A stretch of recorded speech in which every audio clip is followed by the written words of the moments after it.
Rarely has mankind hesitated to eradicate the creatures that stand in the path of his conquest. If we find ritual extirpation, undesirable natives of another world, the rest must be destroyed. Is it possible that our dark past watch them and pray?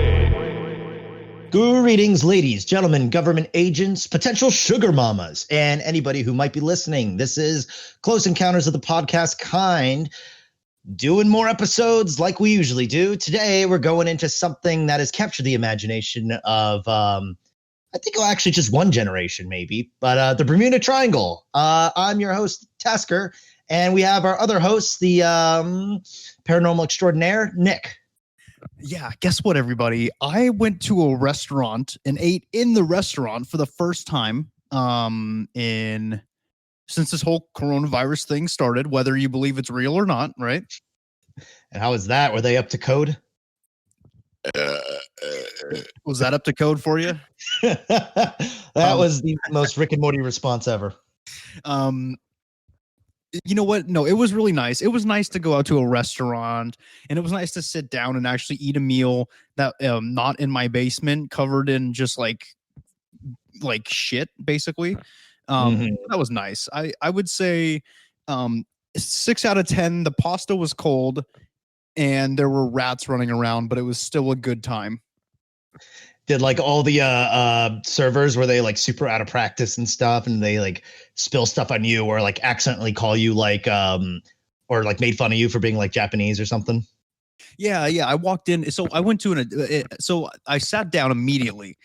I knew what I was going to order. I didn't even look at the menu. It's a place that I go to often, right? They come up to me and it's like, "Oh, hello, are you gonna get the udon?" And I was like, this is an Italian restaurant.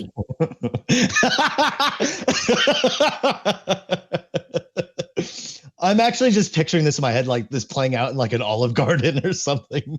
It was close to an Olive Garden, and they asked if I was going to get the yakisoba, and that's fucking racist. But you did order it, right? Yeah, I was like, yeah, I'll take the yakisoba.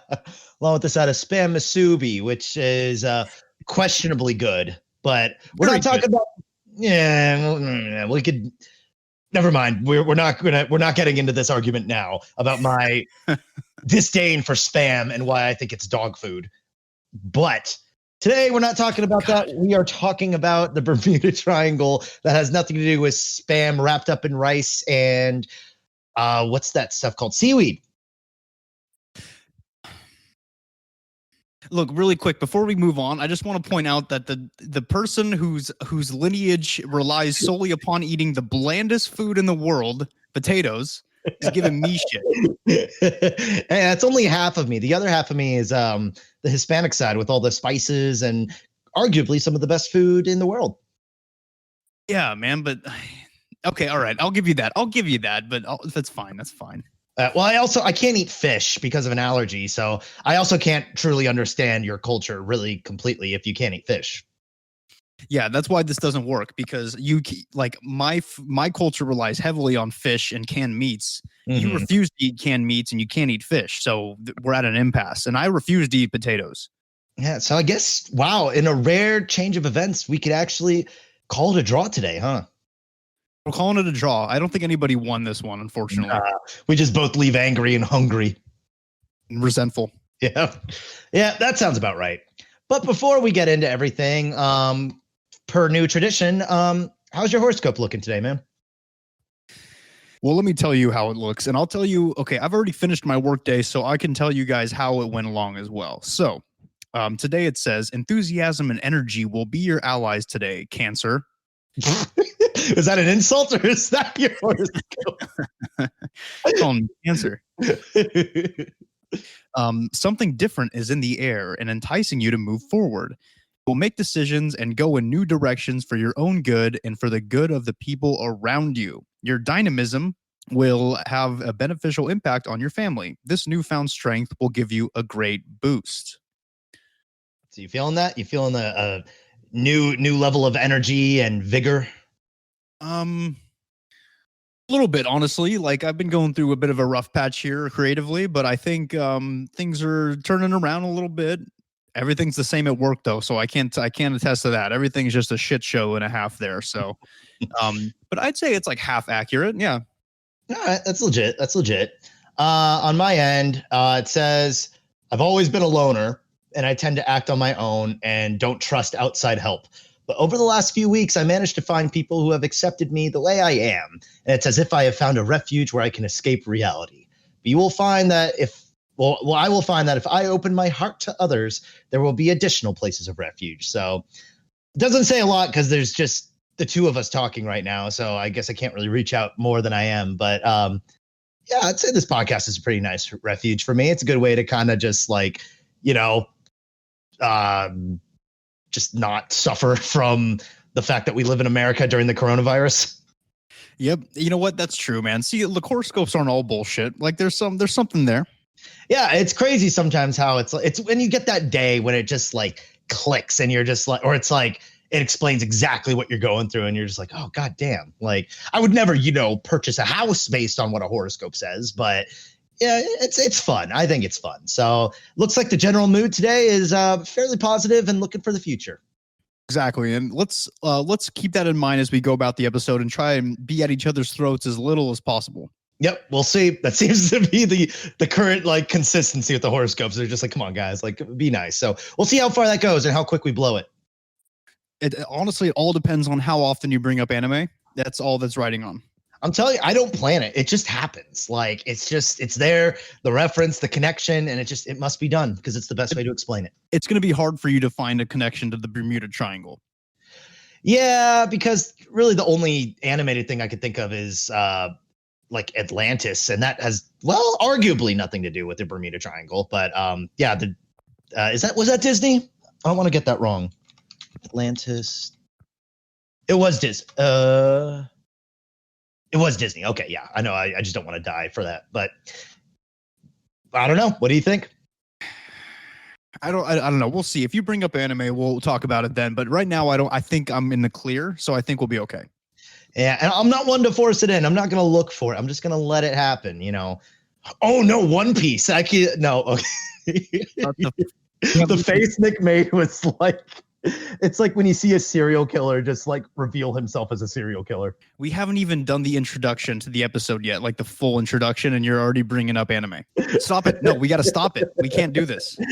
Hey, it's your fault, man. You got my gears turning. Okay, I'm dropping it. I'm dropping the anime thing. All right.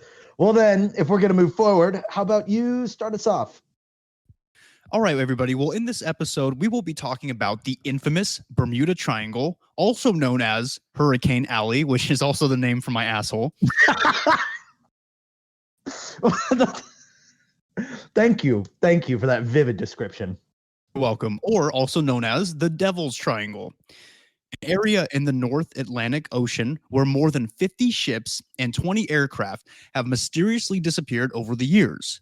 Our goal in this episode is to pick apart different disappearances and figure out if there really is something mysterious or nefarious going on behind the scenes, or if it's just some ship captains who forgot how to use a fucking compass, and congratulations, they played themselves. Now this is, of course, but I'm not going to get ahead of myself, but it's there's some very interesting facts that I think will be revealed today. I think there's a lot of questions will be answered, a little bit more than we expected, but we'll let you all formulate your opinion as we go along. Yes, and speaking of facts, right? What is a fact, right? Is it really something that's real, or is this something that you believe in your reality that it's real? First off, I want you all to be thinking about that as we go along. No, dude, that's just called an opinion. Bullshit. That's just your opinion, buddy. Well, if you say so. We have a word for everything. Well, mostly everything, but I also want you all to break out the notebook, okay? Because we're going to dust it off a little bit, but we're not going to write in our notebooks for the reason you think, okay? Tasker has taken the liberty of doing some of his AP history class material here. So take notes. We are going to be learning about the Bermuda Triangle and the areas surrounding it. And Tasker will be taking over some history bits here. So I hope you guys are ready. I hope you guys have your thinking caps on. I always have my thinking cap on. Always. Mm-hmm. It takes a lot of training to do that. You even do it when you sleep, right? And that's why you haven't slept in 3 years. Yeah, that's why my eye, the bags under my eyes look like 200-pound punching bags dangling from my top eyelash. The bags under your eyes are so big, like when you go to the grocery store and they ask if you want, like, hey, you need a bag for this? You're like, nah, I'm good. I'll pop them in here. Oh. Before we get into the stories and legends, I would first like to point out exactly where the Bermuda Triangle is located. So your brains that I always talk about being so cute and tiny and kawaii can follow along. Bermuda Triangle begins southeast of Florida with a triangle-shaped area formed by connecting points from Miami, Bermuda, and San Juan, Puerto Rico. I've never been to Puerto Rico. Is it cool over there, or is that just like dangerous?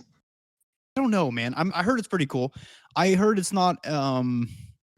Oh, they were the ones that got hit hard forever ago when I think there was that huge earthquake and they got power knocked out for like months, and there was a huge controversy because Puerto Rico is it's not a state, but it's essentially like a territory of the United States, and they just had zero electricity for like months, and the U.S. like didn't do shit about it. Well, Papa Trump is busy, dude. Oh. Yeah, busy playing golf and reading through 1970 issues of Playboy. Yeah, I mean, yeah. I mean, if you're a guy who doesn't have to do anything, it's just the figurehead. I mean, I guess how else are you going to kill time? The Bermuda Triangle has an area of anywhere between 440,000 to 1.5 million square miles of open water. And that's depending on whose triangle you're talking about. And these boundaries are not universally agreed upon, so that's why the range is so thick. What other triangles do you think are that size outside of your pubic zone? Good question. What other triangles are the triangle of influence of the Illuminati? Yeah, dude, that's spanning the entire globe. So I'd say it's bigger. Damn. Yeah. No, we could cut that. That's just me. Okay. And as we move on, Tasker here is going to take over. Remember, everybody, notebooks out. This is some history stuff right here. This is some stuff that we need to talk about in order for you to more understand this subject. Tasker, please. I'm sorry, Professor. Please take this away. Thank you. I'm gonna be one of those professors that like gets really pissed if you don't call me like doctor or some shit like that because I have the PhD. Dude, that shit's so fucking pretentious. I get it. I don't blame you. If I fucking fucked my whole life over to get a degree and okay, I'm getting a little deviated today. Are you okay? Are you doing okay, buddy? You know what, man? Last week I did not sleep for 3 days in a row, and I'm just now getting back to a schedule. So I think I'm forgetting that like I have a filter and I should use it more. It's okay. Don't worry. I have a filter and I don't use it on here. So it's okay. That's what separates me and you. All right. Well, please, Professor Tasker, continue. Right. So the Bermuda Triangle cases, as mentioned, are believed to be supernatural or paranormal in origin.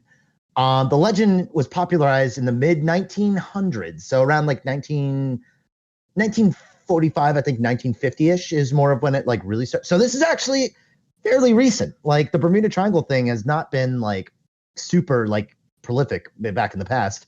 But back then, it was pointed out that there were a lot of eerie disappearances that all happened in the same area in that triangle that became to be known and stuff. And we'll find out like why they started to call it that and where all the hype and like press coverage came from.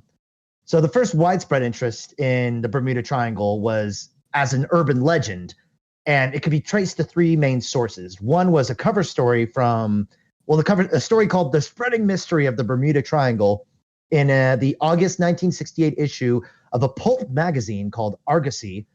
And another source was actually a response to a fan mail by the editor of Playboy in relation to what the Bermuda Triangle is, and the editor gave his like take on it. And then another was a newspaper article and called The Limbo of Lost Ships by Leslie Lieber. The name Bermuda Triangle was coined. Was it cream corned or was it popcorned? If we're shooting for the stars, I'd say caramel corn. That stuff is delicious. Coined the term Bermuda Triangle was coined by Vincent Gaddis, who wrote the Argosy story about Bermuda Triangle in the first place. It should also be noted here that pulp magazines are known for science fiction. Fictional. Why are you emphasizing it and looking at me like that? Fictional, fake, as in fabricated stories. The reason, though, that this isn't completely just immediately debunked is there was a real thing that happened that the story was written about. And then at the end, they kind of were like, it was their diving into their explanations for it of like why this story happened. And we have the story later in the episode that we'll tell you. But you'll see why there's so much speculation. And this article just like exploded and people were like, oh shit, that's creepy. There's like a section of the ocean that might be haunted. Yeah. But that was not what made the term famous. The term and the mystery surrounding it was actually made famous in a 1974 bestseller called The Bermuda Triangle by Charles Berlitz, who believed in the paranormal and things like Atlantis, kind of like you. Yeah, he sounds like an upstanding member of society. Absolutely. He's also, I think, a little rich boy. His family was famous for a series. I think they're called like the Berlitz Grammar Books or whatever. His family authored it. I don't think he did anything. So I think he was just like a rich boy. And which kind of makes sense because when they really do dive into his research and his explanations, the critics described his research as sloppy at best. But that did not stop the hype from catching the minds of America and then the entire world. Okay. First off, who are these critics you're talking about? Like, are we talking about like what if their research isn't that good either, and they're just being dicks because they're pissed they weren't able to discover the Bermuda Triangle's secrets first? His critics were like the Navy and the Coast Guard and Marine specialists, and I don't trust any of them. I don't trust any of those guys. That's right. You're not a big science believer kind of guy, huh? A science believer. I don't take like advice from people in lab coats for two reasons. One, you're usually wearing the white lab coat after Labor Day. That's fucked up. Oh my God. And two, bunch of nerds. Which is ironic because didn't you do like really well in science back in like high school? Yeah, but that's because I have like a consciousness that is expanded to both the physical and the metaphysical, and I'm able to utilize what humans call science to understand deeper things. Okay, think of it like this: science is a subject that is used just like gods used to be used back in the day to describe things that people couldn't understand. Right? It's called magic. Right? There's magic everywhere, and everybody's just calling it science. So you're telling me you trounced it on science just to prove how bullshit it was and how magic's actually the real thing. So you did it to prove a point. Yeah, I studied and I did a really good job in my science classes just to call everybody else nerds. The dedication is pretty impressive, I will say. Thank you. Yeah, maybe that's what your horoscope was talking about. Hey, new energies, man. I'm telling you. I mean, we're surrounded by energy. So, okay. So, the Bermuda Triangle, of course, the most famous one is the one you mentioned off the coast of Florida, more towards the Gulf of Mexico and the Bahamas, and of course, Bermuda. There are actually two other quote unquote Bermuda Triangles in the world. One such is in Japan, known as the Pacific Bermuda Triangle or the Dragon Sea. And in Australia, they have what's called the Bass Strait Triangle. I don't know. I'm pretty sure that's bass, mate. Bass. Yeah. Like, oh, look at me. Australia's Bass Strait Triangle.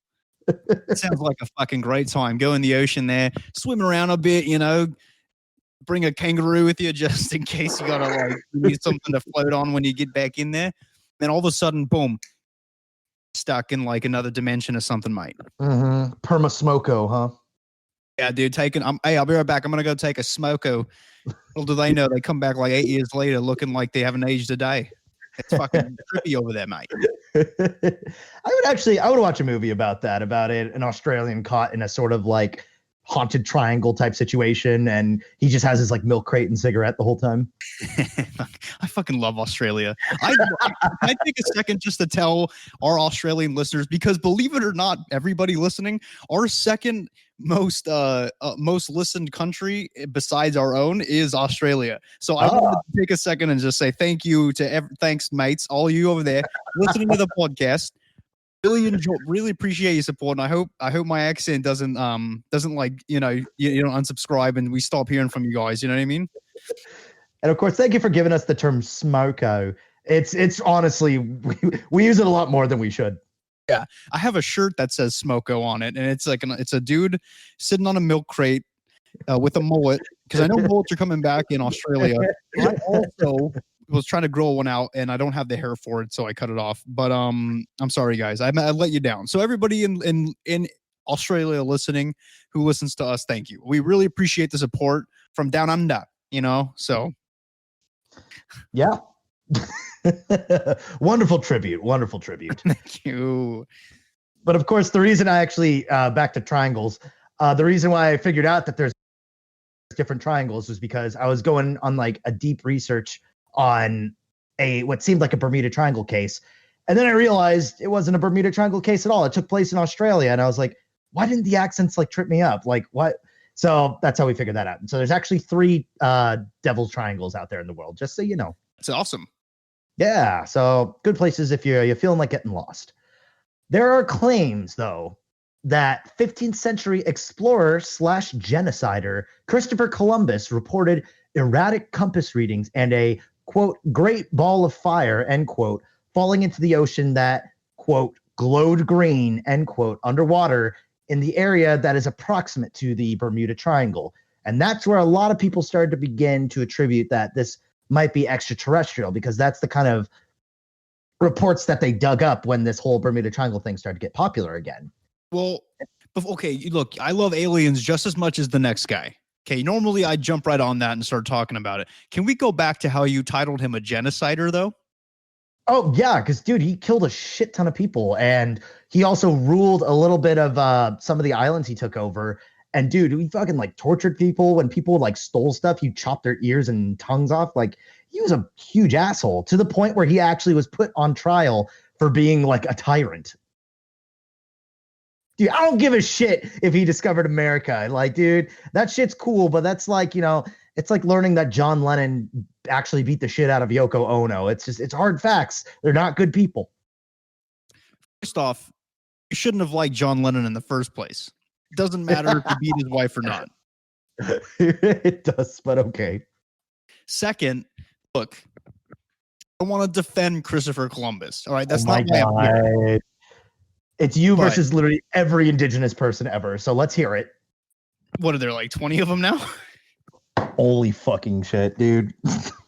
I came here to bring my blood pressure down, and it's just skyrocketing with all just knowing how much editing I'm going to have to do later. But do continue. All right, I won't bring it up. I'm not defending anybody. I don't want anybody out there thinking I'm defending him. I was just going to, but you know what? I'm not even going to say anything. I'm learning to use my filter on certain things. Yeah, that's right. Positive, good energy today, huh? Yeah, I have to be good. Remember, new energy. But now I'm like curious. Okay, is there like a nice way you can like summarize what you were about to say in like one sentence? It was different times. Okay. So you got your sentence. So we're moving on. Right. Some say that Shakespeare's The Tempest was based on the reports of shipwrecks in the Bermuda Triangle. And at first I was a little confused about the timeline. So in case you're like me and you get a little kerfuzzled about what happened when, Shakespeare's time was about 60 years after Christopher Columbus. So it's not super unreasonable that he might have read something about Columbus's report, because obviously he was super famous and heard something about like shipwrecks and stuff at Bermuda Triangle. So I doubted it at first too, but the more I looked into it, the more I was like, okay, no, that could be a thing. Shakespeare's The Tempest, of course, is a play about a bunch of people who get shipwrecked on an island, and then there's some like wind god or something like that. I don't know. I read it in like 11th grade, and I used Spark Notes. Look, yeah, I'm sure you did. Me too. Look, Shakespeare overrated. You can't understand. You can't understand the word he says. Well, that's kind of the goal of Shakespeare, especially if you're an actor, is that you have to take these poems that are like very difficult to translate, one could say, despite being in English, and to be able to take it to stage. And even though people in the audience might not exactly understand what you're saying, you're that good of an actor that you can translate it basically through your movements and vocal inflections. It just sounds so pretentious. Like, it's like, okay, look, let me see how confusing I can make my stuff so that only certain people can understand it. If you wanted me to understand something, I can't understand Shakespeare, so that's exclusive. And I don't like being excluded from things because it makes me angry and resentful. Well, hey man, it was different times. Oh, don't you fucking do that. Don't you do that to me. Oh, I felt like a kid in a candy shop. Yes. Like, look at this. Look at this quote that I found. What does this even mean? By the pricking of my thumbs, something wicked this way comes. Open locks, whoever knocks. What the fuck does that even mean, dude? What is this, a spell in Skyrim? But that's it. You're looking for like the worst ones. Like, obviously, it's like back then, this was like the whole, like, this is the equivalent of like, you know, like hearing like the Joker speech, like, how about a magic trick? But like back then it was, but soft, what light through the yonder window breaks? It is the east, and Juliet is the sun. Oh, rise, fair sun, and kill that envious moon, blah, blah, blah, you know. Nerd. Yeah, I guess suck my dick, dude. I did fucking theater for 3 years. I'm allowed to know things. You're a regular Patrick Stewart. Thank you. I do got the baldness going on, so I am trying to emulate, some of the greatest humans I know. Okay. All right. Sorry. I didn't mean to get off topic again. It's just whenever people are talking about how great Shakespeare is, I fucking. No, that's good. This is a very juicy episode. I think we got a lot of good little tidbits here. So we'll just keep the train going. If we're talking continually about Bermuda Triangle to this day, there are still cases, with the most recent being in 2019, actually, of things disappearing or like shipwrecks and stuff like that. But they are fairly infrequent. However, the Bermuda Triangle today is actually one of the most used modern shipping routes, as well as a frequently traveled ocean by commercial and private airlines and cruise ships. It should be noted that the U.S. Board of Geographic Names does not recognize the Bermuda Triangle and has no file on it at all. Additionally, the Coast Guard strongly denies and even scoffs at the idea of the Bermuda Triangle being remotely supernatural. Most credible sources claim the Bermuda Triangle myth to have been strongly disproven and discredited by this time of day, and that is nothing more than a piece of speculative fiction for use in TV and movies. They cite human error, standard environmental hazards such as storms or tidal waves, and also the Bermuda Triangle's unique magnetic properties to most disappearances and situations. It is one of two places on Earth where the compasses point to magnetic north instead of true north, which can trip up novice navigators or, people who didn't know better in the mid-1900s. It is strongly claimed that the Bermuda Triangle is actually no riskier than any other ocean travel and is actually quite average compared to the danger level of other oceans. So what do you think of that?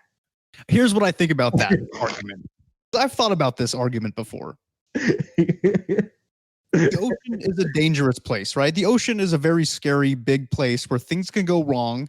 I'm a water guy. I like water. Okay. I'm a Cancer, for fuck's sake.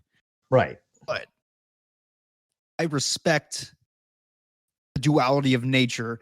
One side is beautiful, right, and enticing, and the other side is dangerous and can just really fuck up your day. So I'm a firm believer that, yes, the ocean is a scary place where things can go wrong, but it's so concentrated in this little area. You know what I mean? There's so many things going on in this area, and it's not like, okay, and it's not like we found the wreckage for these things most of the time, right? Like we can in other, I don't have any specifics with me. I'm not a fucking walking like encyclopedia, but the fact that we can't find the wreckage for a lot of these disappearances in this area is suspicious to me. That's suspect. Yeah, I just think this happens all over the ocean. I think this isn't the only place where things vanish. I think this is just the one that got popular. And that's why I think the Coast Guard gets so butthurt, because they're like, guys, this shit happens all across the world. The ocean is a scary place and shit happens everywhere. And I don't know. I think it's just a little too convenient. But the Coast Guard isn't even a real military branch, all right? What the fuck are they talking about? I'm just kidding. I'm look, if you guys are, if anybody out there, thank you for your service if you're in the Coast Guard. That's what I call a joke. To quote Mitch Hedberg, this is the part of the joke where we clarify we are in fact just joking. My name is Mitch Hedberg. You know what? Sometimes I like to tell jokes. Other times my jokes aren't funny at all. But I died of OD, so it's okay. Oh, wow. I have not heard your Mitch Hedberg impression in quite a long time. And it still hurts. Glasses on stage so that people know I'm fucked up. I don't want them to actually see how red my eyes are. I got to pull this old classic out because I remember you said this one forever ago. Then we'll go back to Bermuda Triangle. But the first time you ever did a Mitch Hedberg impression, and it's burned into my memory, is I was like, hey, I love Mitch Hedberg. He's one of my favorite comedians. You're like, what, that fucking dweeb? And I'm like, yeah, he's great. And you're like, yeah, I'm Mitch Hedberg. Sometimes I like to tell funny jokes, but I wish I knew some. See, that would have been a good Mitch Hedberg joke. I was his writer before he died. I was the guy that gave him the stuff, though. I'm glad you had such a lucrative career writing comedy before the podcast. So good for you. Thank you. That's why we're so successful. Yes, absolutely. So, as I said with a slight frown. Yay. So, with all this discussion, though, of whether or not the Bermuda Triangle, which is basically by a lot of reputable sources saying it's just all bullshit, this brings up the discussion of whether or not we should just take this at face value, or, like we usually do on this podcast, question this. Is this a government cover-up?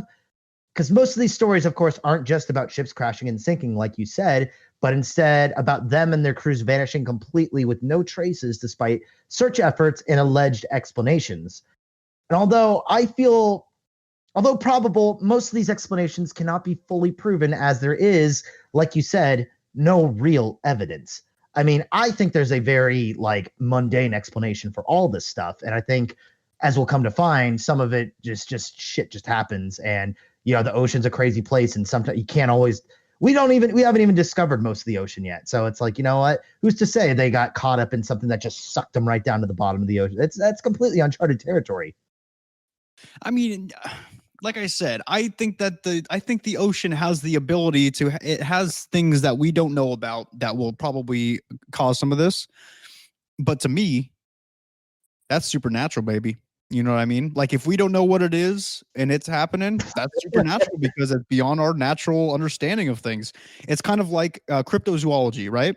Cryptids, stuff like that. Yeah, maybe it's an animal that's just like an animal, right? It's nothing crazy. But the fact that we don't know what it is and people are seeing it and people are calling other people crazy because they see it, it makes it supernatural. That's it, man. It's all about perspective, baby. You know what I mean? I feel both disgusted and comforted at the same time, which is a very bizarre feeling.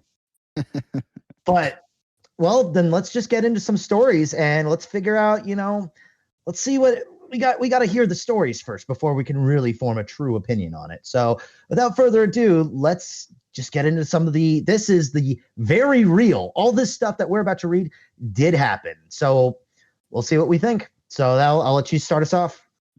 All right, everybody. Well, now let's get into some more notably creepy and mysterious disappearances surrounding this cursed place below the depths of the sea. It sounds like a Disney ride. It is. I took that from Pirates. Yeah, that's a good one. I steal my jokes. All art, dude. Nothing's original. All artists steal. I mean, that's true. Hey, I'm an artist. All right. First up, we have the mystery of an unidentified schooner back in 1881. Now, a ship known as the Ellen Austin was on its way from London to New York, and this ship was manned by Captain Baker. Arr. Yar. As the Ellen was on its route to New York, it stumbled upon an old derelict ship within the north end of the Bermuda Triangle, so a little bit closer to Florida. Mm-hmm. Captain Baker wanted to attempt to help whoever was on the ship, but he decided to keep watch of the ship in order to determine if it was a trap created by pirates or not. Because back in 1881, pirates were a very real threat on the open seas. Yeah, no, that's like you're just as worried about that as you were getting pickpocketed on the street. Like, better times, I think. I mean, I'd like to be a pirate. I would fucking love to be a pirate. Although I did watch a YouTube video on why it's not as fun as it sounds. There's a lot of dysentery. Yeah, so everyone's just shitting everywhere. And also, I imagine since you're criminals, you're not living super well. And there was only like 5 or 6 pirates that actually like made it. So yeah, but it would have been fun still. Yeah. By the way, I do want to point out, I just kind of briefly noticed that a lot of the Bermuda Triangle incidents tend to happen closer to Florida. So I don't know what that says, but I'm just saying there might be Florida has not had their shit together for about 300 years. Yeah, since its founding. Well, after 2 days, Baker determined it was not a trap and decided to board the ship to see if there were any survivors on board. When investigated by Captain Baker and his crew, they found that everything was okay with the ship and its cargo. But the strangest part of this whole thing was the crew, or rather, the lack thereof. Now, since the cargo was intact and valuable, Baker decided to have some of his crew take charge of the abandoned ship in order for them to follow them to New York with the cargo. After a couple days, a huge storm that was brewing came to a head and separated the two ships for a couple days. And now, once the storm cleared, Baker and his men were finally able to find the ship, and they caught up to it after a couple hours. But once boarded again, Baker found that his men he left with the ship had also disappeared. But the cargo was still intact as well, so it wasn't pirates. But that's twice that this ship had its crew disappear mysteriously. Well, wait, okay, so it could just be my ADD kicking in. So they found an abandoned ship. There was nobody on it. They took the ship, and then the ships got separated, and some of his crew was on the other ship. And by the time the ships reunited, all the crew that was on there was gone. Yes. So twice the crew disappeared from that ship. Ooh. So, or, maybe it was just a storm and they all just got knocked overboard. Because when did this take place? In like forever, the 1881? Hey, I mean, that could be it, but also at the same time, man, second time is kind of suspect to me that all of them got swept overboard, but none of the cargo did. Okay, was the cargo tied down? And was that something maybe they neglected to say? Okay, look, I just want to make a point real quick. If these people are experienced seamen, right? If they are experienced seamen, if there is a storm brewing, are you just going to be like hanging out, mopping the poop deck, whistling? Or are you going to be inside hoping you don't get swept overboard? No, yeah, I guess that is a good point. They would be pretty experienced. So it's not like they would just be like, with their, thumbs up their butts and just like hanging out.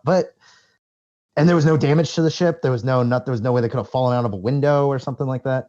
Oh, and that's the creepiest part about this is both times that the ship was rediscovered, the ship was fine, the cargo was fine, just no crew.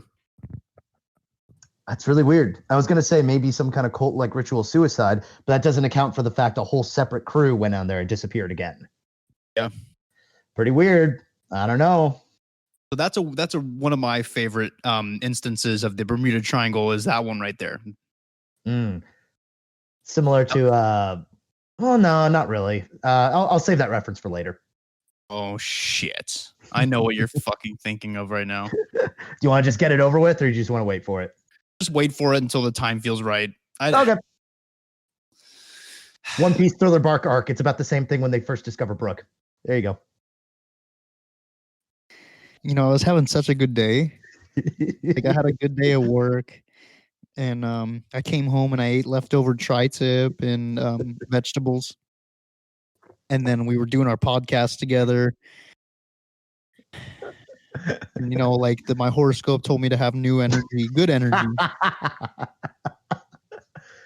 And then all of a sudden, you decide to just sweep all that under the rug real quick with one reference to a show that nobody watches because there's over 1,000 episodes now. Dude, it's not my fault. That part was literally quite factually based on the Bermuda Triangle. That's what inspired it. Sweet Jesus. Look, One Piece is a dumb show about a Japanese version of Mr. Fantastic. Hello CEO TPK listener. Unfortunately the audio cut out here because of bad connection in the remote recording. In this next part, Nick and Tasker talk about a Navy fuel ship called the USS Cyclops traveling from Brazil to Baltimore. Brazil. Brazil. To Baltimore, directly through the Bermuda Triangle. Was carrying damn near 11,000 tons of manganese. Let's redo that. Beautiful. Was carrying damn near 11,000 tons of manganese ore. Did I do a good job? Hold on, let's redo it. No, is it? Oh, okay. Hold on. Let me. Manganese. I think it's manganese. That's what I want to say. Pronounce. No, you got it right. Manganese. Manganese or manganese?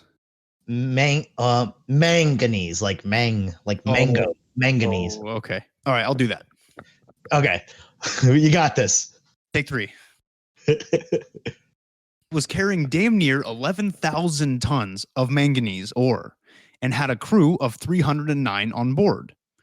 And when they left port in Brazil, it was a beautiful day with calm seas. And after a while at sea, that same day, the Cyclops sent a message saying everything was okay with them. But they would never be seen or heard from again. As you could imagine, being in the Navy, there was a massive search party formed that swept the ocean and the route that the Cyclops was supposed to take to no avail. They didn't find a trace of the giant ship or any of the 309 men on board at the time of the disappearance. And there wasn't really any information to go on because the Cyclops never sent any, distress signals or any signal for that matter after that first one from day one saying that everything was okay. They just disappeared without a trace. There were 309 people on board and not a single one of them was found. See, that's pretty trippy. And the fact that they couldn't ever find the wreckage. I mean, the best thing I could think of is like it fell down or like it's something like, I don't know. I don't really know. I ain't no seaman, so I'm not sure like what it takes to sink a ship like that. Like you're no seaman, huh? Nope, not seaman. Not this day. Maybe tomorrow though, depending on if I play my cards right. But I don't know because I feel like it's a huge like fuel ship and I guess like even the Titanic was able to sink because they just crashed in like an iceberg or something like that. Yep. But like, I don't know. Was there just what I'm thinking it might be is an engineering flaw and that maybe they didn't realize was being exploited or somebody on the inside who is sabotaging them. Who knows? Yeah. And when did this take place? 1918. 1918. Okay. So that wasn't quite World War. So, but shit was still pretty tight, like still pretty bad around then. So who knows? But that's pretty crazy because that's a crew of 309 is a pretty damn big ship. And the ship itself is massive. So I just think the fact that they didn't find a trace of either the ship or the men is just wonky. Even using radar, like I don't even know how advanced radar was back in 1918. It was probably just like slapping oars on the water and looking at the ripples. Definitely a proto rotor. Oh my god. I need to go. Was it that guy who had his family did the grammar books? I need to like buy one of those or something like that. I need to learn my words. You need to still be hooked on phonics. That's the problem. Yeah, no, I need to. It's crazy because I remember being a kid and being like, oh, like there's like those kids who have to do like the phonetic training and stuff because they couldn't like speak properly. And I'm just like, oh, I'm so glad I don't have to do that because I could speak great. And now I'm in here like completely proving myself wrong to all those angry other third graders I shared my class with. Karma has a funny way of coming back and biting you in the ass. That it does. I'm feeling it. So that's the lesson, guys. Like, if somebody's having a rougher time than you, don't make fun of them because it might happen to you. Could happen to you. Mm-hmm. And people never worry until it happens to them. That's the way it always is. And that's the way it always will be. Exactly. Well, everybody, those were the two that I went over, but Tasker did a little bit of research on some incidents himself, and I'm going to turn the mic over to him, and he's going to be going over a couple things with you guys. Flight 19 and the SS, is that the Cotopaxi? How do you say that? I think you got it right. Cotopaxi. I mean, that's what I'm going to say. I mean, Works for me. All right, Tasker, what do we got going on here with these, bud? Okay, so this is the big story, the one that started the whole Bermuda Triangle frenzy, because obviously things have been happening in the Bermuda Triangle for centuries at this point. But this was the story that got adapted into different magazine articles and what really began the fascination and the labeling of the Bermuda Triangle as a place of strange occurrence. So that would be, of course, Flight 19. Flight 19 was a group of 5 Grumman TBM Avengers torpedo bombers who lost contact with the Navy and vanished December 5th, 1945. Again, great name. That's what you want to be stationed in. Yeah, that's so a group of 5 Grumman TBM Avengers. That's pretty fucking dope. It's not like the ballerinas, you know what I mean? Not that there's anything wrong with that. Dude, ballerinas are tough as fuck. You gotta like stand on your toes for like hours. I mean, you seen John Wick, right? Yeah, that's true. That's true. Mm-hmm. Yeah. But back then, that's probably not what they were thinking, because this is the 40s. So everyone had a very different opinion of things back then. Yeah, that was the patriarchy back then. Mm-hmm. So Flight 19 is a story that, of course, is covered in pulp magazine Argosy, popularizing Bermuda Triangle as being a place of the supernatural and captured the imagination of the American people. But as the story goes, the flights departed from U.S. Naval Air Station in Fort Lauderdale, Florida, at around 2:10 p.m. for an authorized navigational training and some good old bomb dropping practice, you know? Oh, man, I miss the 40s when we could do good old-fashioned bomb dropping practice, just like North Korea. They just blew up something on like the border between South Korea. And then on top of that, just recently, Chinese soldiers attacked Indian soldiers, I think, attacked. I don't know. They fought each other and like 5 Chinese soldiers got killed. So a lot of people are like, so who knows? Maybe this is our first and last pre-World War III podcast episode. It might be, but here's the problem, Tasker, is you forget you and I are still in the draft age range. Are we? I thought we were done with that. Nope. Shit. Pretty sure it's like 30. They told me that if I had a college degree, I wouldn't get drafted. That's why I went to art school. Well, looks like I'm fucked then, aren't I? All of a sudden, just CCR starts playing. Danny, it ain't me. It ain't me. You see me getting drafted off to like fucking North Korea, just like dropping in, dude. I can imagine like I'm all like excited because I'm like, oh, I got my degree, I'm fine. And then it's just gonna have my name with a big fat red non-essential, and then I get thrown in the front lines. Because you have an art degree. Yeah. At this point, I'm expecting it. I am honestly expecting it. So knocking on wood here and hoping for the best that does not happen. You know what? Really quick, I'm sorry to interrupt, but as a side note, like if there's a draft, and all these young kids and including myself, I'm still young at heart, get drafted off to like North Korea, it'd be like the new nom, right? But instead of smoking cigarettes and being cool, everybody's just gonna be fucking vaping. Yeah, I know on the internet it's popular idea that everyone's gonna be like flossing, like not like for your teeth. I mean like the dance, that Fortnite and all that shit. Because if you think about it, a lot of the people who get deported, not deported, holy Jesus shit, Christ, deployed. Jesus Christ. What are you? My bad. My bad. No, a lot of people who get deployed are going to be like 17 years old. And I don't know if you know any people who are still in high school or like siblings or cousins or something like that. But I mean, I know I'm really out of touch with all that, which is probably for the better. But I imagine it'll be some kind of Fortnite, TikToking, Vine posting group. Yeah, I know. I understand. I'm pretty hip with the kids and what they're into these days with their Legos and their fucking dabbing and their Harambe jokes. I do miss Harambe. That was a good era, the Harambe joke era. I miss him.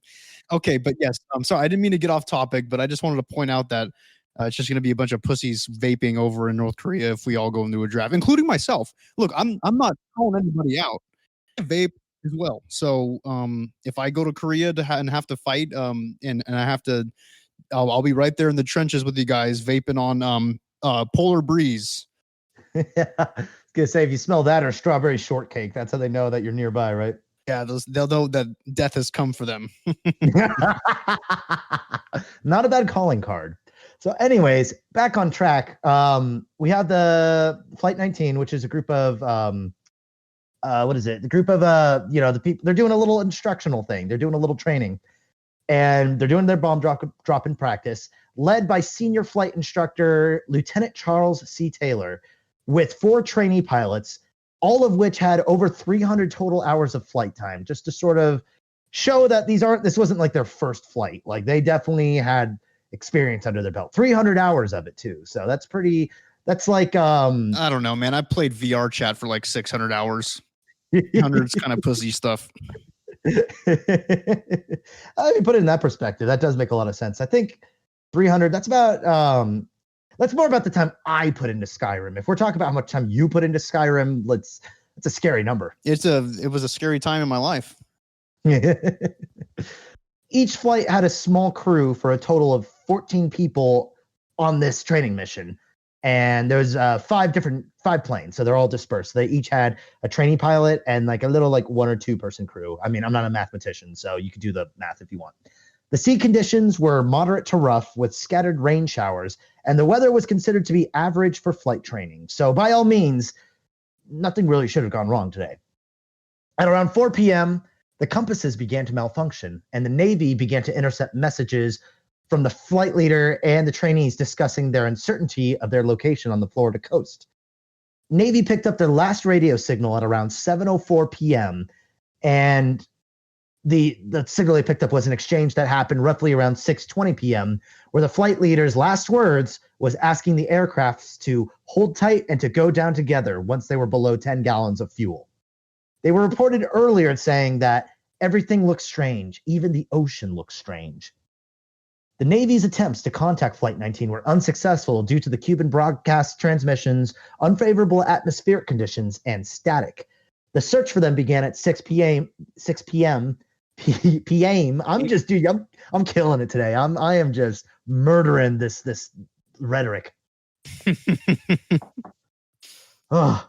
Search began at 6 p.m. when it became clear. Honestly, that is kind of a tongue twister. A search began at 6 p.m. when it became clear. That's my new vocal warm up for now on. See, man, fucking Shakespeare was onto something. Bullshit. So it became clear the crew was obviously lost, and that they estimated that Flight 19 would run out of fuel by 8 p.m. The search had persisted unsuccessfully until December 10th, 1945, 5 days later, when the weather conditions got so bad that it would no longer allow for any further search. No trace of Flight 19 or its crew was ever found. Weirdly, though, one of the search aircrafts, the PBM-5, with a crew of 19, never returned as well after being deployed at around 7:30 p.m. to try to find Flight 19. Their last radio message was transmitted at around 8:30 p.m., and at around 9:15 p.m., a nearby tanker called the SS Gaines Mills, which sounds like a cereal company, reported seeing large explosion-like flames burning in the sky for what seemed about 10 minutes, and they presumed that to be the PBM-5. They attempted to search for survivors, but they had only found a pool of oil and aviation gasoline. Additionally, a nearby escort carrier called the USS Solomons reported losing contact with the aircraft around the same time and relative location as the explosion reported by the SS Gaines. The PBM-5 and its crew were never found. So, pretty eventful night. Yeah, that's it's hard to come up with a rational explanation for all of that, including the search party flight also going missing. Yeah, well, they investigated it because it was Navy.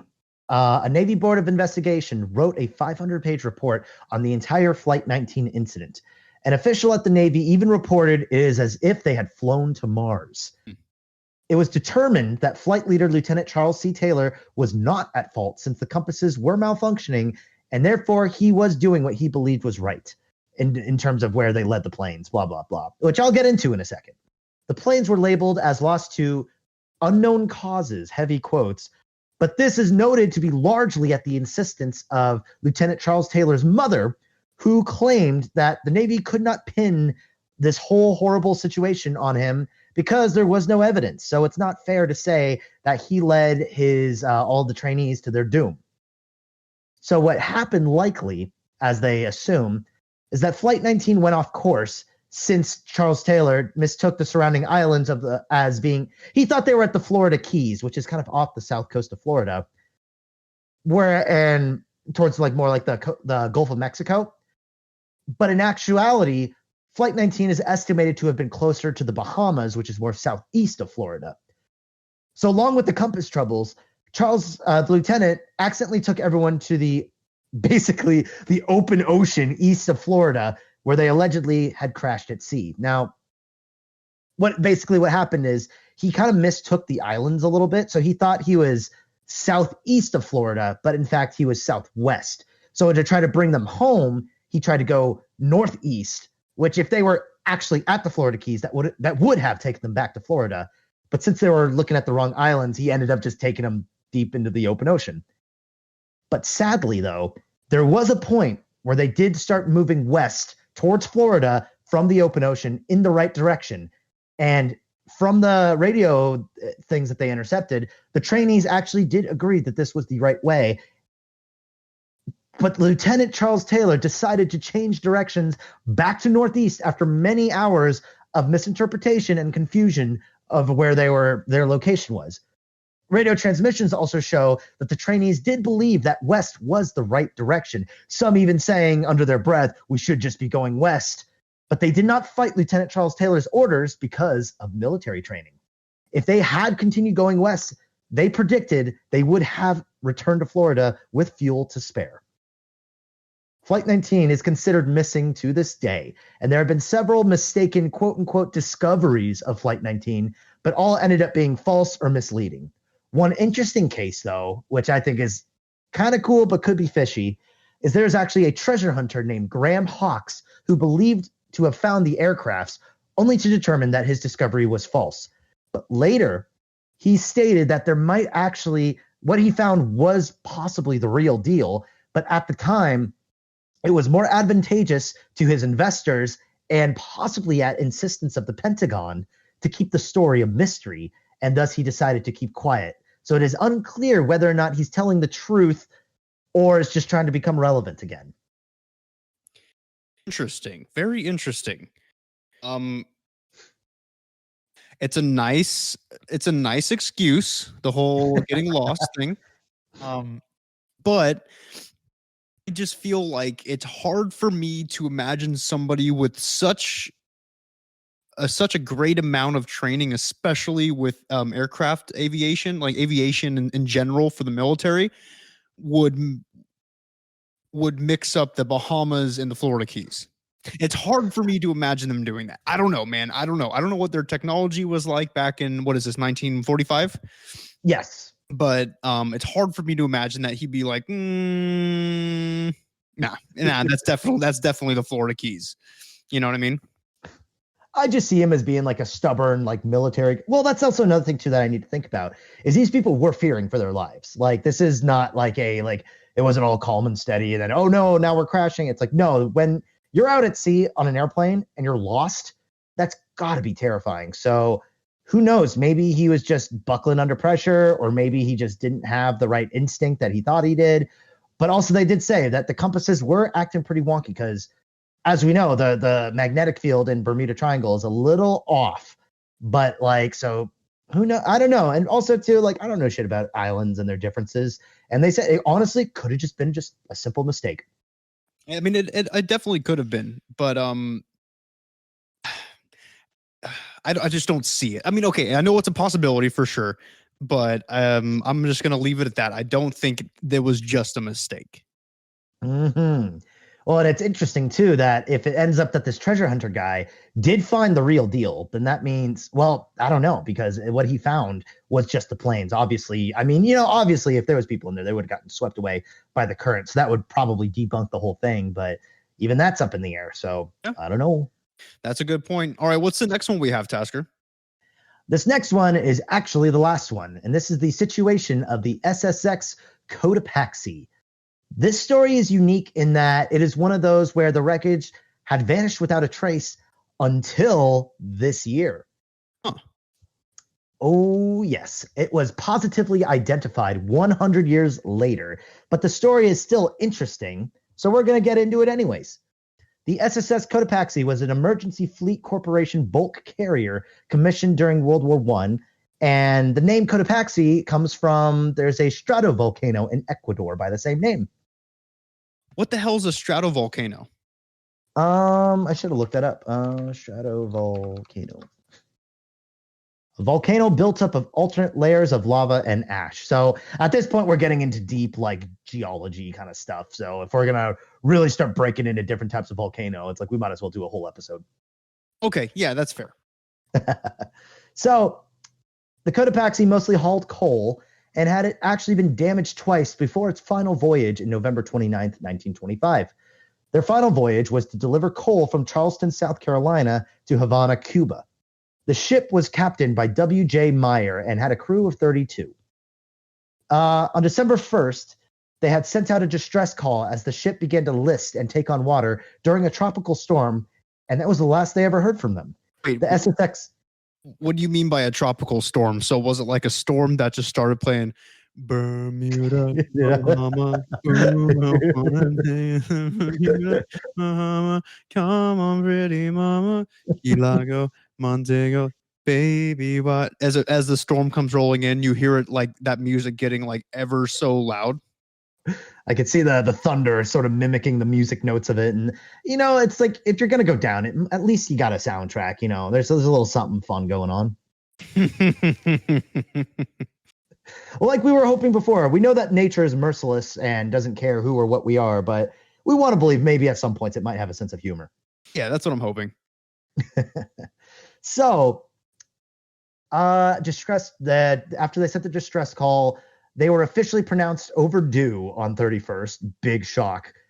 And W.J. Meyer and his crew of 32 were never seen again. I just want to point out that W.J. Meyer and his crew of 32 kind of sounds like a little band of boys, you know? It kind of sounds like a book series or like a little like a crew or something like that. Well, obviously they were a crew, but like, you know, like a little like a Robin Hood kind of deal. Yeah, it also kind of reminds me of like a 80s like pop rock band like Huey Lewis and the News or something like that. Yeah, no, and hey, you know, it's probably not too late. We could probably swipe this name before somebody else does. Oh yeah. So a wreckage was discovered off the coast of San Augustine, Florida in 1980, 55 years after the Cotopaxi disappeared, but it was unidentified and was just simply known as the Bear Wreck. However, Michael Barnett, a marine biologist, dedicated 15 years of his life of identifying the Bear Wreck, and in January 2020, the very year this is being recorded, he was finally able to positively prove and identify that that wreck was actually the SS Cotopaxi. Now, as fun and exciting as this might actually be very disappointing to some people out there who saw and enjoyed the movie Close Encounters of the Third Kind. You know, the movie that fucks up our chances as a podcast to ever be found on Google. Yes, yeah, exactly. But in the movie, I guess, I mean, actually, weirdly enough, that's like, as funny as that sounds, I've actually never seen that movie.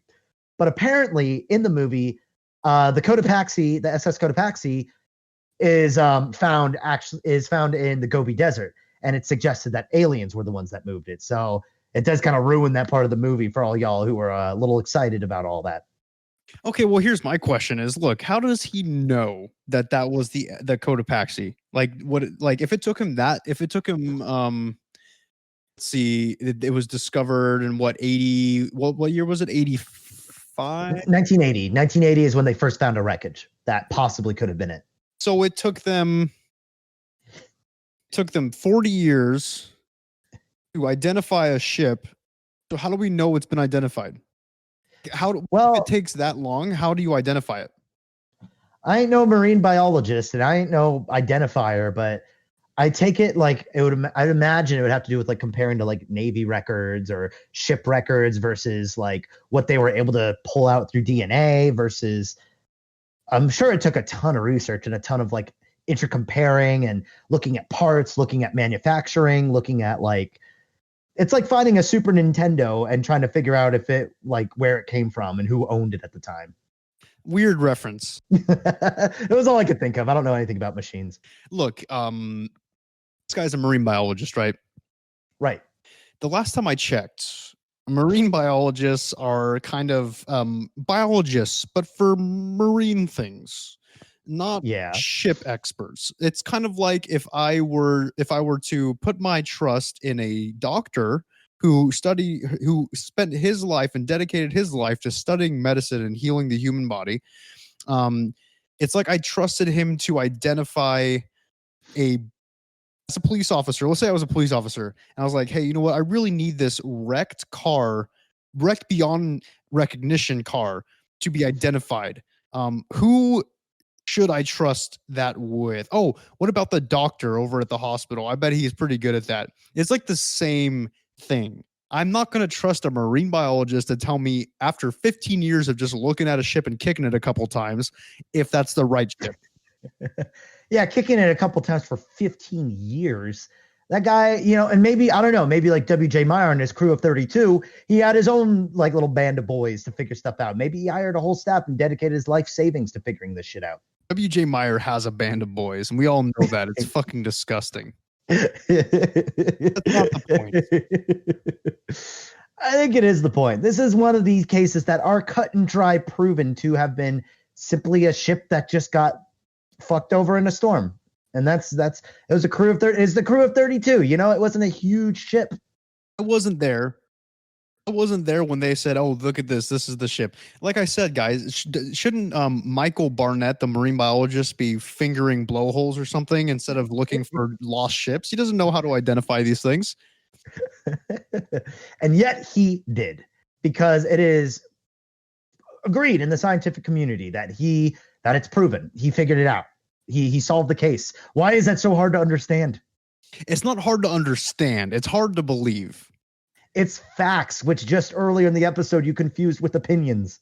Yeah, because facts are literally just perspective. Facts are literally subjective. They're not. Opinions are subjective. And when you say a fact is, you know, if you're saying that's not real because I think it's this and that, when you're putting the I think, that's what makes it an opinion. That's where facts are facts. That's why we have the word. Why would we have the word if it didn't mean anything? Because words don't mean anything. We just attach them to ideas because we're a species that likes categorizing things and being able to recognize things. Who gives a shit, man? That's all fake. You know what? Okay, hear me out. I have an idea. Okay. You're telling me that blue, the color blue, is in fact blue, correct? Well, that's the term that we give it to identify it. Yes. You're saying it's a fact that it's blue. Yes. But to colorblind people, it is in fact not blue. My fucking God. That's a fact for them. That is 100% a fact for them. It's not opinion. They're not like, I think it's something else. No, to them, it is something else as a fact. Well, it's a different perspective because they're missing the cones in their eyes. I'm not an optometrist. I don't know what the fuck's wrong with them. I'm the one that gave them the handicap placard, even though they're just colorblind. The point is, it's a fact that they see a different color. To them, that color is not blue. It's about it. That's their reality. That is what they're living in the day to day. Every fact is like that. That's like saying that reading is impossible because you've never read a book or because you're blind. Yeah. Okay, it is. Dude, reading is impossible because you're blind. Are you listening to the words that are spilling out of your mouth right now? I dare you to find a blind person and tell them to read. Just walk up. There was a blind person who came up to me and said, reading doesn't exist. It's not a true thing. It's impossible. Nobody can do it because they've never read a book because they are physically unable to. That's a fallacy. That's saying that people can do it. It does exist. Just as is same with colorblind people not seeing the color blue, thus saying it does not exist. That's like the cave allegory, being in a cave with darkness, saying that light isn't real because they've never seen it. It's just ignorant. I've never read anything before. I don't know if it's true or not. But also, no, I'm not saying that it's altogether not real. I'm saying that everybody has their own different facts. Everybody has their own reality, man. But that's why we have the word facts. is for there are some conjoined things that are just true across the board. Oh, not across the board. Like what? No. What else is a fact? That we need oxygen to breathe. I don't know, man. We could even give it a different name. Doesn't change the fact there's some gaseous thing we need to inhale through our mouths in order to continue homeostasis. I don't know. Maybe not everybody needs it. What about the fish? Dude, fish underwater? They're not human. We're not talking about fish. We're talking holy fucking shit. I'm pretty sure fish even need oxygen because they filter it out through the water, but in their own weird way. What? I don't know, man. Look, all I know is that everybody has their own ideas and opinions, but you said opinions, I say facts. Okay? Because your reality is fact, right, Tasker? Wouldn't you say everything that you think is a fact and it's in your reality? Like, you might be into anime, and that's a fact. Yes. To me, that ain't a fact. What is it then? Disgusting. It's fucking degeneracy. That's not a fact. I mean, that's a fact for me, but for you, anime is fine and not degeneracy. And that's your fact. That's your reality, dog. You see what I'm right? Well, yeah, I see what you're saying, but if we sort of just debunk that facts don't matter anymore, because facts are things that, of course, because we're constantly learning and evolving, and facts are not so much the permanent, like all like forever knowledge. It's the sort of fuck you, man. I got you good, man. I got you good. Because facts is the commonly accepted belief, the point where it's fairly non-dangerous to believe that's true, because science can fucking change things every now and again. Facts aren't permanent, but you have to prove them. That's why they are considered facts, because there's proof. You just saying the anime's garbage requires no actual research. If you wrote me a paper, I actually, and I do believe it slightly. Anime is kind of trash, but I enjoy it anyways. But that's fucking entertainment. It's not science. That's not the world around us. That's not saying that oxygen isn't real and stuff. It's real because we've tested it. That's why we have the scientific method. And facts change and they don't just change just because we want them to. We change them because we have to shake our previous dispositions and beliefs on things and go out of our way to make a new truth out of it. And that's how we get our facts. But by saying that all facts are just bullshit, it throws off the entire stability of our race's knowledge that we've had for years. You would do that just to make fun of anime? You would do that to our people? Facts are bullshit. Ugh. Okay, you said it yourself, man. It's commonly accepted ideas, not universally accepted. It all depends on the person. It's in the eye of the beholder. It is the reality that they are currently living, and my facts can change day to day. I haven't gotten this riled up since we fucking talked about whether or not the Earth was flat. Which, for the record, we'll do an episode hopefully on that, and I'm taking a firm stance saying that it's flat as fuck. Anything that anybody says to me, I will shoot down and call them ignorant globists. And this is something that's been a pretty intense topic between the two of us for a very long time, actually. I think that's actually why we started getting into podcasting. Yeah, it is. It all started back then. We'll come full circle, but I hope you guys enjoyed our tangent there on me being right and Tasker being wrong, and that's a fact. Mm-hmm, right. And then, but to Tasker, the fact is going to be that he was right and I was wrong. See, that's just the way it goes. The fact of today is that we've reached the end of the episode. That's all we got for you. We actually had already finished it before our shitty discussion on the shitty opinions on fucking facts. So there are, of course, more cases in the Bermuda Triangle, especially a lot more smaller ones, the passenger planes vanishing, like you'd said earlier about like they give the all's well signals. But we just wanted to cover the main ones and at least the big ones that we could find the most information on. And so take your book of facts when you go out there and sail the seven seas, because if you went out into the ocean with what One Piece taught you about the waters, you're going to die. You need facts to live. You're ruining the stability of the world. You don't need facts to live. You need your own facts to live. Motherfucker, if you get a boat right now, if you and your goddamn opinions pack it into your boat with your fucking spam musubi eating ass and start going into the Pacific Ocean to fly to your home state of Hawaii, you're gonna die. Why? Why would I die? Because it's your fact that I don't know anything about maritime travels. You don't think I don't know anything about how to lick your finger and put it up in the air and know which way the wind's blowing? That's my fact. That's a fact that I know. I can do it. I can fucking go anywhere I want because in my reality, I'm like Captain Ahab, dude. My white whale is out there and I'm going to find it. And that is a fact. You, on the other hand, your fact is that I don't know things, and that's fine. I'm not saying it's bad to have different facts. I think it is. I think we should need to change the word opinion to fact. It's the same thing. It's almost the same thing. It's like, yeah, that you feel that way. That's an opinion, but a fact is you feel that way, and that's your reality, and that is your truth.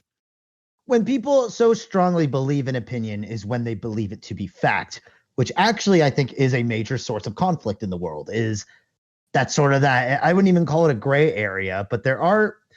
Okay, can we both agree there are some things that are just fact, like oxygen and the fact that we have a podcast. That's a fact.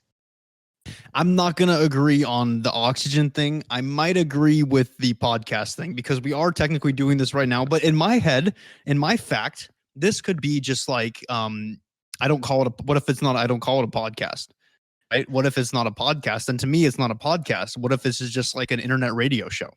Well, if you spoke a different language, it'd be a different word, but we're still doing the same thing. Yeah, but not to me. Jesus Christ. Okay, we will have to continue this probably off air.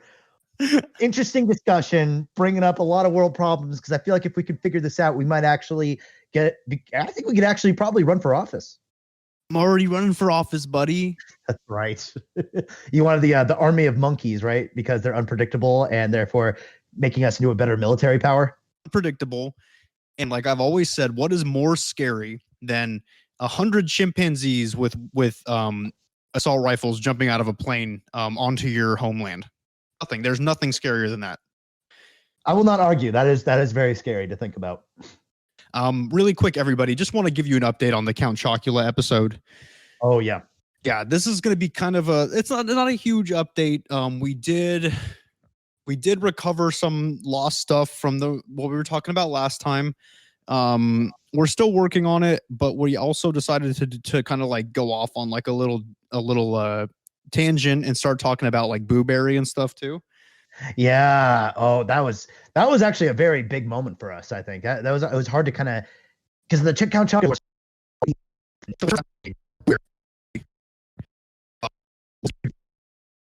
Hello CEO TPK listener. At this point the audio cut out for unknown reasons in the remote recording, presumably because the episode was hacked by the FBI, North Korea, or Count Chocula's sympathizers. Capital C, capital T, number 5, capital M, capital X. If you feel like we deserve money, donate to us at coffee.ko/fi.com/CEOTPK. I'm trying to get this out because I think they are currently trying to take us down. Nick, can you speak? Am I better? Yeah, okay, you're back. You're back. Holy shit. Okay, I got the outro out. Holy shit. So if that doesn't prove to you the shit we got to go through when researching Count Chocula, I don't know what will. Dude, why does this always happen to us? Because we're sticking our nose where it don't belong. That's right, up Count Chocula's butthole. Yep, ain't that the way. But thank you all for listening. We had a fun time. And also, everybody, I want you to remember, whether you think it's opinions or facts, the truth is out there. It's not. But they would never fuck me. All right, let's try this one more time.